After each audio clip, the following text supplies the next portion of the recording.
Mesdames, Messieurs, bonjour et bienvenue sur notre chaîne YouTube.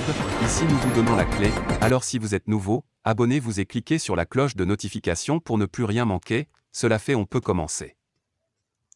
Afrique de l'Ouest, 7 États veulent renforcer leur coopération anti-djihadiste. 7 États d'Afrique de l'Ouest ont entamé jeudi à Accra une réunion en vue d'accroître leur coopération dans la lutte contre la propagation des violences djihadistes du Sahel vers les côtes du Golfe de Guinée.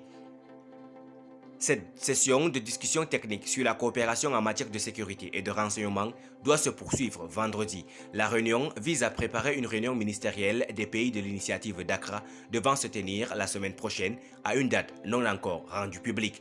Lancé en 2017, ce forum implique le Bénin, le Burkina Faso, la Côte d'Ivoire, le Ghana et le Togo. Le Mali et le Niger l'ont rejoint en tant qu'observateurs. La collaboration est plus que jamais nécessaire car la menace de l'extrémisme violent est plus répandue qu'on ne le pensait auparavant et transcende les frontières, a déclaré jeudi le ministre ghanéen de la Sécurité nationale Albert Kandapa, notant que le paysage de la menace ne cesse de changer.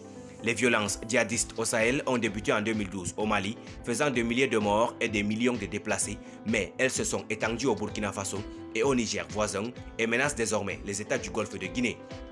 Le Bénin, la Côte d'Ivoire, le Ghana et le Togo font ainsi face à la menace des combattants du groupe État islamique et d'Al-Qaïda implantés au Niger et au Burkina Faso et qui multiplient désormais les attaques sur leur territoire. Et l'inquiétude grandit quant à des possibles recrutements locaux au sein même de ces pays.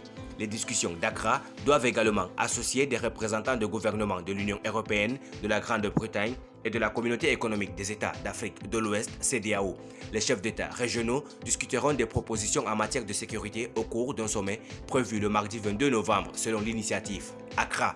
La junte militaire au Mali, depuis les deux coups d'État successifs de 2020 et 2021, se rapprochait progressivement de Moscou et est soupçonnée de travailler avec les groupes paramilitaires russes Wagner, ce que Bamako demande. Cela a érodé les liens avec les partenaires occidentaux.